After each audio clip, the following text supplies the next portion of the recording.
Look, as someone who has been both a very professional, highly paid editor and a high achieving creator, I've got around 240,000 subscribers on my channel, millions of views and whatnot.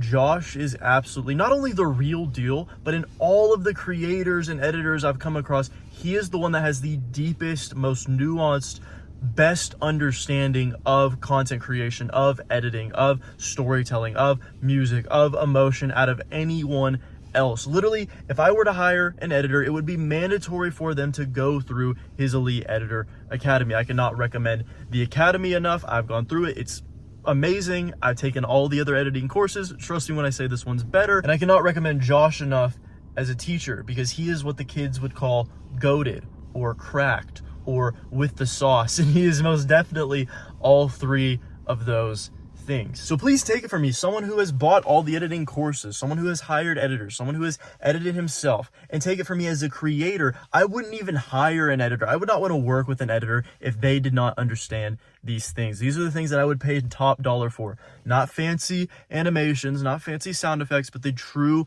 underlying emotional storytelling, psychology understandings that actually makes videos pop and makes channels grow. Just, if you're on the fence, just do it. Trust me.